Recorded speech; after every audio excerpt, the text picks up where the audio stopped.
سوچئے اگر آج جسے ہم وقت کہتے ہیں وہ اصل میں ایگزسٹ ہی نہ کرتا ہو، اگر پاسٹ، پریزنٹ اور فیوچر صرف انسان کے ذہن کے بنائے ہوئے کانسیپٹس ہوں اور حقیقت میں سب کچھ ایک لمحے میں ہو رہا ہو، تو پھر سوال یہ آتا ہے کہ ہم بوڑھے کیوں ہوتے ہیں اور ہمیں موت کیوں آتی ہے؟ جب قرآن وقت کا ذکر کرتا ہے تو اسے سیدھی لکیر کی طرح بیان نہیں کرتا۔ سورہ الحج میں قرآن کہتا ہے کہ اللہ کے نزدیک ایک دن 1000 سال کے برابر ہے۔ پھر سورہ المعارج میں یہ کہا گیا کہ فرشتوں کے لیے ایک دن 50,000 سال کے برابر ہے، اور قرآن سورہ الحدید میں ہمیں یہ بھی اشارہ دیتا ہے کہ اللہ کے لیے گزرا ہوا اور آنے والا وقت برابر ہے، یعنی وقت کو ڈیفائن نہیں کیا گیا بلکہ یہ سمجھایا گیا کہ وقت مخلوق کے لیے ہے، خالق کے لیے نہیں۔ اور یہی بات آج سائنس بھی مان رہی ہے کہ وقت کوئی ایبسلیوٹ چیز ہے ہی نہیں، بلکہ یہ سب کے لیے ایک ڈیفرنٹ ریالٹی ہے۔ سائنس نے اس بات کو پروف کیا سال 1905 میں، جب البرٹ آئنسٹائن نے اپنی اسپیشل تھیوری آف ریلیٹیوٹی کے ذریعے یہ خلاصہ کیا کہ وقت کوئی ایبسلیوٹ حقیقت نہیں بلکہ ریلیٹیو ہے، یعنی وقت سب کے لیے ایک جیسا نہیں ہوتا بلکہ ہر آبزرور کے لیے یہ ایک ڈیفرنٹ ریالٹی ہوتی ہے۔ البرٹ آئنسٹائن نے اپنی اسپیشل تھیوری آف ریلیٹیوٹی میں ہمیں یہ بتایا کہ اگر کوئی چیز بہت زیادہ سپیڈ سے چلے یا بہت زیادہ گریوٹی کے قریب ہو تو اس کے لیے وقت دھیما ہو جاتا ہے۔ اسے ٹائم ڈائلیشن کہا گیا۔ وقت سب کے لیے ایک جیسا نہیں گزرتا۔ جیسے جیسے کوئی چیز روشنی کی رفتار یعنی سپیڈ آف لائٹ کے قریب چلتی ہے تو اس کے لیے وقت سلو ہو جاتا ہے۔ اس بات کو صرف تھیوری مان کے نہیں چھوڑ دیا گیا بلکہ سال 1971 میں ہیفیلیکیٹنگ ایکسپیریمنٹ کے دوران پروف بھی کیا گیا۔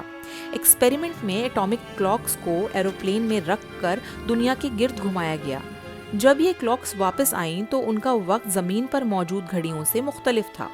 اس بات کو ہم اس طرح بھی سمجھ سکتے ہیں کہ مان لیجئے دو انسان ہیں، ایک زمین پر کھڑا ہے اور دوسرا ایک ایسے راکٹ میں بیٹھا ہے جو سپیڈ آف لائٹ کے قریب سفر کرتا ہے، یعنی کہ بہت تیز رفتار سے سفر کرتا ہے۔ راکٹ کو ارتھ کے چاروں طرف چکر لگانے کے لیے چھوڑ دیا جاتا ہے۔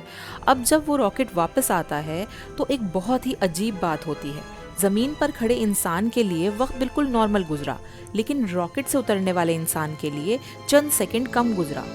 اس نے وقت کو لٹرلی سلوور محسوس کیا۔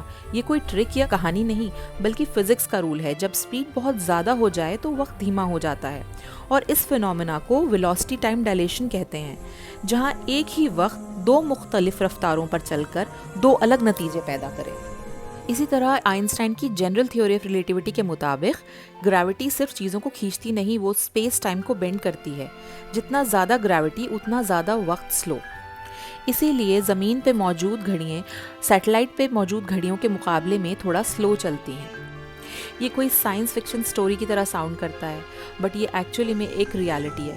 سیٹلائٹس پر جو گھڑیاں ہیں وہ زمین کے کمپیریزن میں تھوڑا تیز چلتی ہیں، اس لیے انہیں روزانہ ایڈجسٹ کرنا پڑتا ہے، یعنی وقت کوئی یونیورسل کلاک نہیں بلکہ ہر جگہ اور ہر حالت میں ڈفرینٹ ہونے والا سسٹم ہے۔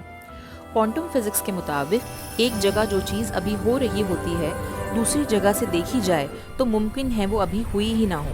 پاسٹ، پریزنٹ اور فیوچر کا یہ فرق شاید صرف انسان کے ذہن کا بنایا ہوا نظام ہو۔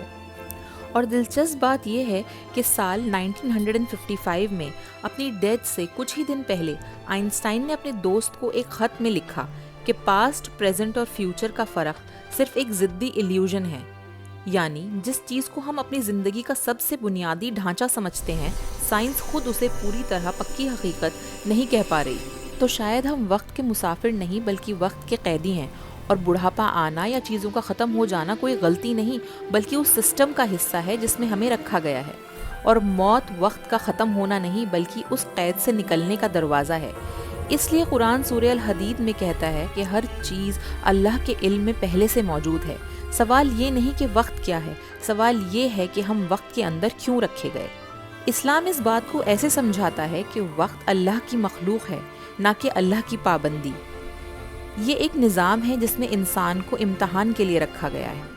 انسان پاسٹ، پریزنٹ اور فیوچر کے اندر جیتا ہے، لیکن اللہ ان تینوں سے بالاتر ہے۔ اس لیے جو چیز ہمیں دھیمی، لمبی یا مشکل لگتی ہے وہ اللہ کے لیے ایک ہی لمحہ ہوتا ہے۔ قرآن کہتا ہے کہ اللہ پہلا بھی ہے اور آخر بھی، یعنی اللہ ٹائم کے شروع اور ختم ہونے کا محتاج نہیں، وہ اول ہے اور وہی آخر۔ مطلب پاسٹ، پریزنٹ اور فیوچر اللہ کے لیے ایک جیسے ہیں. ٹائم انسان کے امتحان کے لیے ہے. قرآن سورہ العصر میں وقت کی قسم کھاتا ہے، جو کہ بہت بڑی بات ہے.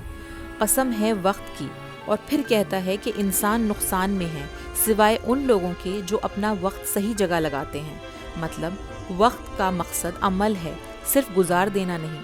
وقت اللہ کی مخلوق ہے، انسان کا امتحان ہے اور آخرت میں ختم ہو جانے والا نظام، جبکہ اللہ ہمیشہ سے ہے اور ہمیشہ کے لیے ٹائم سے پرے ہے.